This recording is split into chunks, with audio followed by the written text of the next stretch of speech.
our study of the Gospel of Luke, the coming and present kingdom. We're in Luke chapter 6 today. We're going to read verses 1 through 11, and we're going to talk about a topic that I've entitled Ritual versus Service. Having a ritual versus performing an act of service or serving others. I wrote a blog post today about the same passage, and I entitled it Uncomfortable.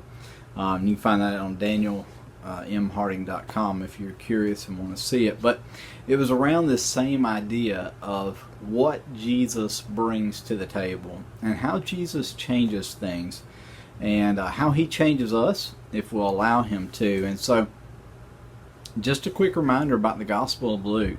Luke tells us in the writing of his Gospel that he is doing this so that those who read it would be assured of two things: the historical accuracy of what happened, that these events actually happened with real people in real places and at real times, and the theological impact that these acts that Jesus did and the places he went and the people he met, that they exposed or revealed God, the Messiah, the one who has come to save Israel and to save us, that they revealed him to those who were there and now to us some couple of thousand years later. So he gives us details, but the details are so that we get a picture of what happened, and they're shaped around the overall truth and reality of God revealing himself in the person of Jesus Christ. And so as we read these stories, let's look at ways that God is speaking to me and the ways that God is speaking to you in our current circumstances and our current situation. All right, so Luke chapter 6, and I'm going to read verses 1 through 11 for you. Okay. One Sabbath, Jesus was going through the grain fields, and his disciples began to pick some heads of grain, rub them in their hands, and eat the kernels. Now, for some of you guys that may not understand this word picture, most of you would know what corn is, right? So just similarly, just kind of picture corn, and they're walking through a cornfield, even though it wasn't corn, it was grain, and they rip a corn husk off of the stalk, and they begin to shuck it, and then they eat the raw corn in the field. Okay, that was a violation of Sabbath law. That was considered work. All right.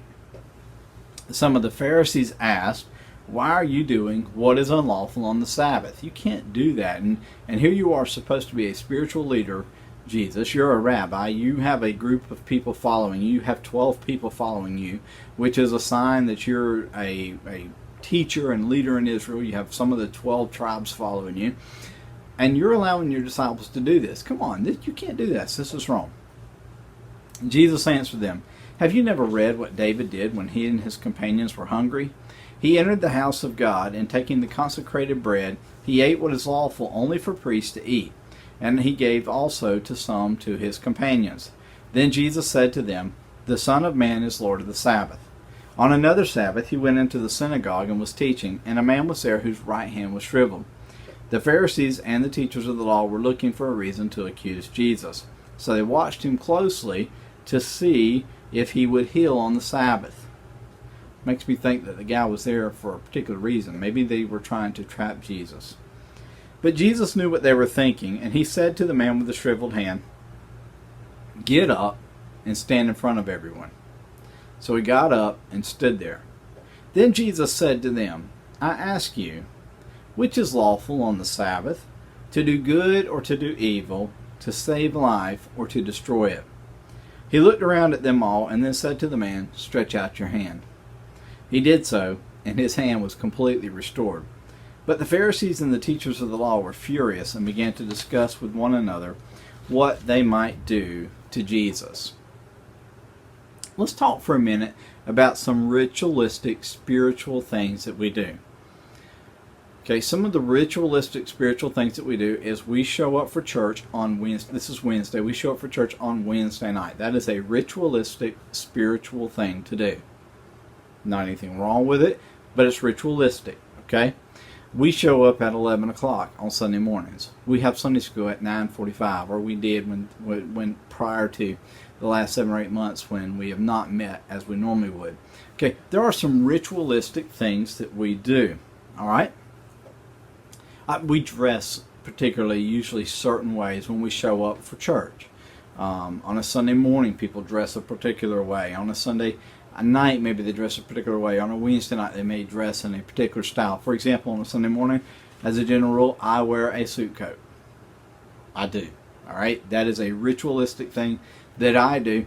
I don't do it because I like suit coats. I don't do it because I'm cold-natured. I'm actually the opposite of that. I don't do it because I think suit coats make me look good. I don't do it for any other reason other than the fact that it's a ritualistic thing that we do. And it's part of our spiritual practice. You might say, well, that's not spiritual at all. Well, it would bother some people spiritually, and it would bother some people's spiritual lives if I quit doing it. All right? So, let's talk about some ritualistic cultural things that we do. All right? Cultural, not spiritual, cultural. All right, so we're here in the South. One of the cultural things that we do is we say things like yes ma'am or no ma'am or yes sir or no sir. We address people usually, if it's maybe one of you students speaking to me in a spiritual setting, in a church setting, a lot of times I'm referred to as Brother Daniel instead of just Daniel. If we were in a cultural setting like a school or something, I would be referred to as potentially as Mr. Daniel or Mr. Harding or something like that. Okay, that's a cultural thing. It's a cultural pattern that we do, and you can say, well, it's for respect. Well, okay, but it's still cultural, right? In places that they don't do that, it doesn't necessarily lead to any disrespect. I know some of my Southern friends would be highly offended to hear that, but that's where we're going to. How do we sometimes blend the cultural and the spiritual together?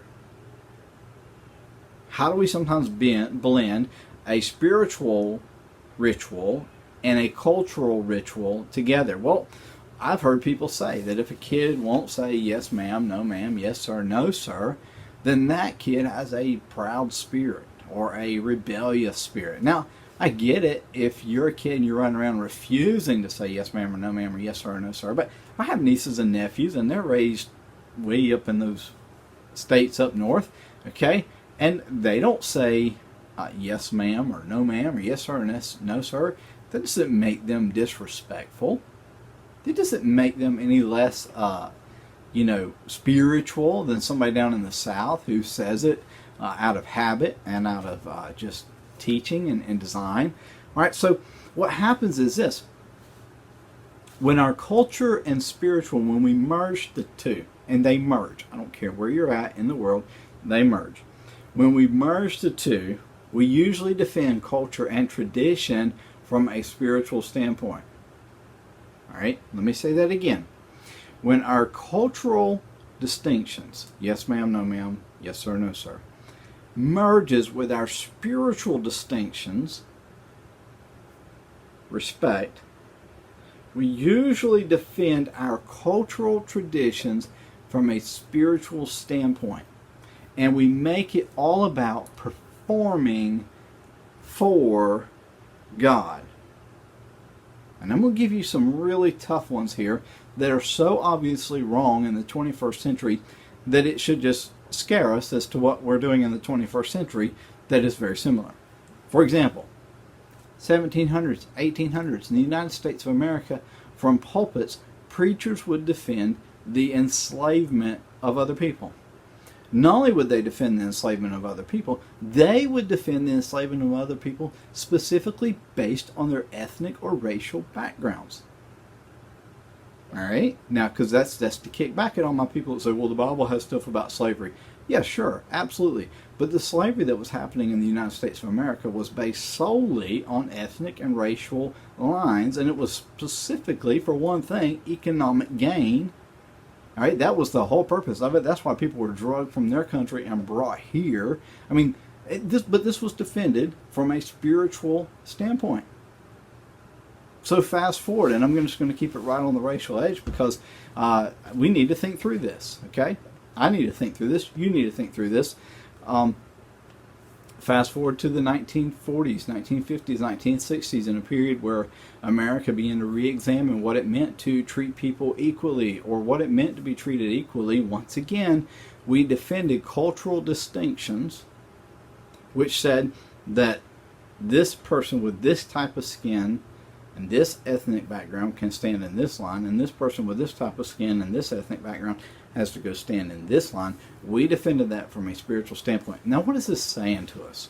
And why am I even bringing these things up? Well, because when Jesus did something that broke cultural tradition, the Pharisees sought to use spiritual laws to prohibit him. And Jesus pushed back hard. And the first thing he did, the first illustration he did, is goes and he tells the story of David. So David's running from Saul. Saul has said he's going to kill David, and he tries to kill David, and David runs from him. And in the process of running, David goes to the priest, the high priest, and he says, look, I got to have something, okay? And so they're in the tabernacle, and he says, I got to have something, I got to have some food, and I need a sword. And the priest basically says, well, there's only one sword that we have here, and by the way, they should not have had it. That's a whole other issue for another day.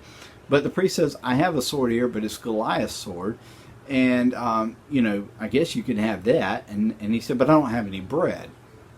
David said, well, what about all that bread over there, brother? I just looked on the table out there. Look at all that bread. And the priest says, whoa, no. Time out, David. That's not for you. You see, they would give offerings to God, and they would put the offering out. And at the end of the time period that the offering was there, they would take the offering back, and the priest would have that, and that would be actually their food. And the priest says to David, you're not cleared. You're not cleared to eat that kind of bread. That's only for people that have gone through this ritualistic cleansing. And David's like, no, I'm hungry, and the boys with me are hungry, and we're going to take that bread. And he takes it. And this is basically the only example that's given to it of in the Old Testament.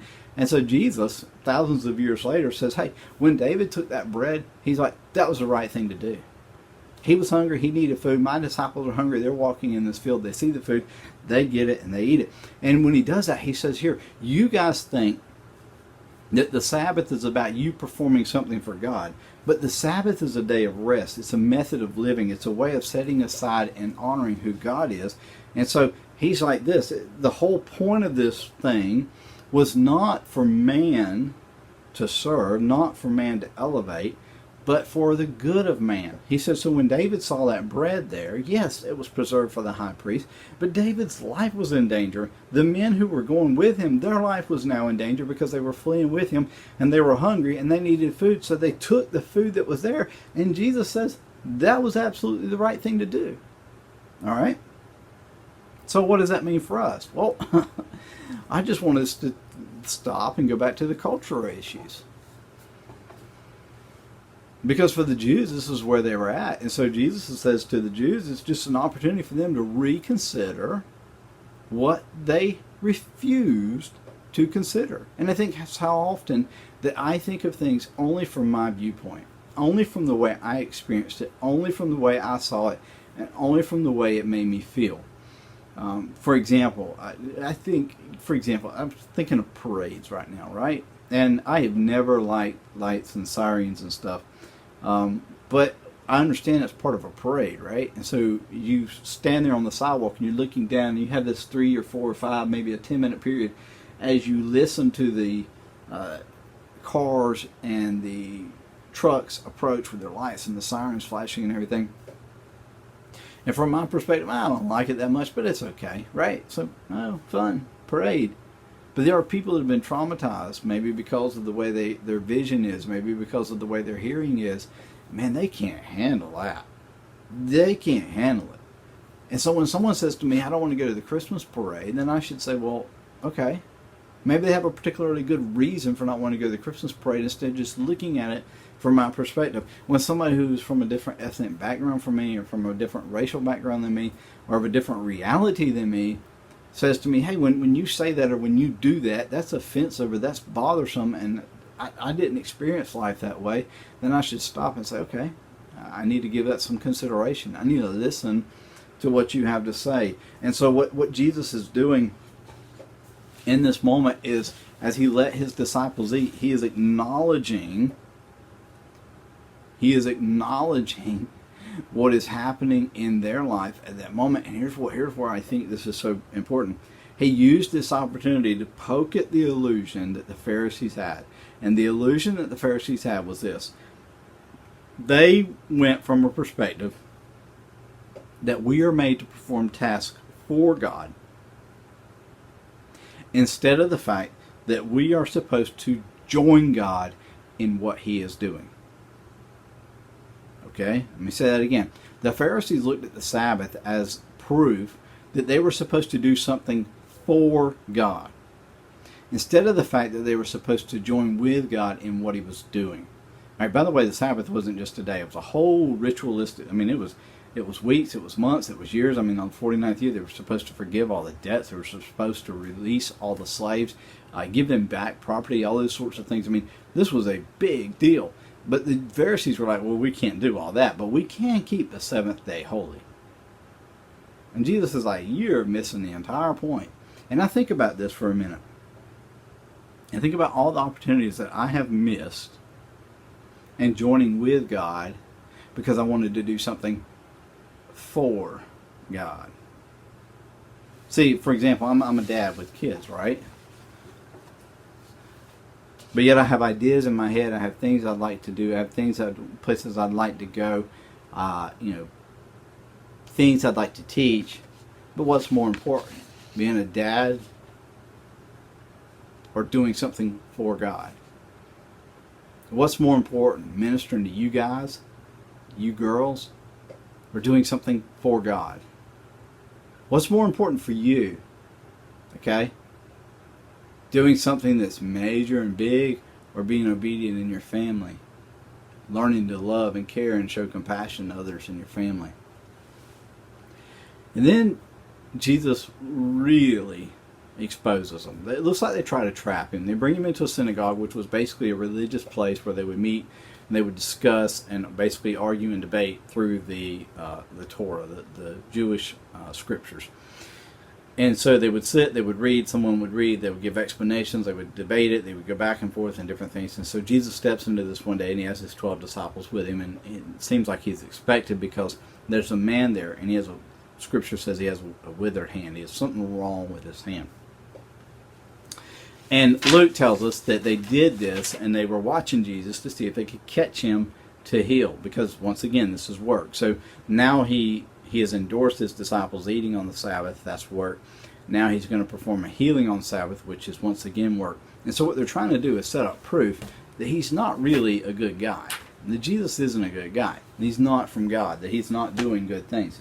And so Jesus stands there and he sees the man with his hand. And Jesus does something that's so, it's just so unique. And it's a challenge to me today. So how do I do the same thing? How do I perform and act in the way that Jesus performed and act? And the first thing he does is he says to the man, he says, get up and stand in front of us. Now, I don't know about you guys, but if I was the guy, I would be embarrassed, right? Stand up in front of people, your body is injured, it has a problem with it that's different from the average person. And so Jesus says, get up and stand in front of everybody. So he does. Gets up and he stands in front of everybody. When Jesus does that, what he allows everyone in the room to do is to acknowledge that something is different with that man. He exposes it. By the way, the Pharisees didn't see it that way. They just, and here's the thing, this is why we have to be so persevering when it comes to doing what's right and joining with God and work. At the end they hated him, they wanted to kill him, right? Here's a man standing up there, he's got a broken hand, his hand's messed up. I don't know what the issue is, I don't know what it looked like. I don't even want to try to symbolize what it looked like because I have no clue. Maybe he was missing fingers or something. And so he stands up in front of the people and Jesus is like, guys, hey, everybody look, see the guy up there? And the Pharisees looked up there and they literally saw nothing. They saw nothing wrong. You know why? Because their life was fine. Don't ever forget that. Don't ever forget that. The second thing is, he looks at the guy. He's standing up in front of everyone, and then he turns and he looks at the crowd. And they would have, like I said, they would have been debating back and forth parts of the scripture. And he says, "I got a question for you guys and girls today." And it actually would have been guys, all men in there. And he said, "Is it lawful to do good or to do evil?" Now, he was making a very specific reference here. In the Old Testament law, if your neighbor had an animal stuck, or there was a problem at your neighbor's home, or you had something at your home that was a problem, you were literally allowed to work. It was okay to work because the recognition of the fact that you had a pressing issue that had to be handled and dealt with. So Jesus looks around at the Pharisees and he literally says to them, is it good to do good, or is it evil to do good? Now, my goodness, think about what he's saying here. What he is offering them is the opportunity to acknowledge their responsibility. Now, please hear me out on this. More than likely, it was no one's fault in that room that man's hand was injured. Jesus was not asking anyone in that room to heal the man. He was simply asking them whether or not they would endorse his healing of the man. And the way that they could do that was by acknowledging the man's problem and agreeing that they wanted the man healed. The problem is the Pharisees needed their culture to stay the way it was. So they could not allow their spiritual to intervene with their culture. So Jesus personalizes it to them.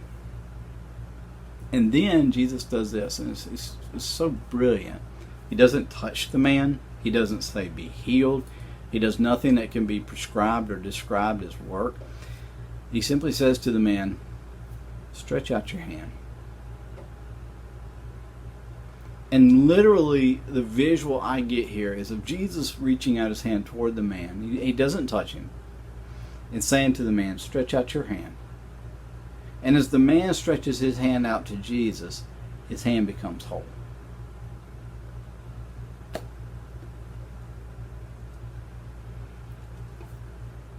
Do not miss something here, guys and girls. Probably 3/4 of the people in that room went away angry. They saw a man go from having a messed up hand to having a whole hand, and they went away angry. Why? Well, because what Jesus said to them was this: if you want to experience my spiritual reality, then your cultural realities don't mean a thing. And they were more content to base their lives on their cultural realities than their spiritual realities. Luke said, the coming and present kingdom. God is here. What is happening right now? And by the way, 2,000 years later, God is here. He is here. There are plenty of opportunities where Jesus is saying to us, or saying to someone in our midst, stand up. And we look at that person standing and we get angry and we get frustrated and we get upset because what they're saying or what they're showing does not fit with what we think and understand. And Jesus is saying to those people, stretch forth your hand. Now, are you going to be one of the ones that goes away saying, man, what an awesome thing God did? Or are you going to go away wanting to kill the person who exposed the reality? God bless you.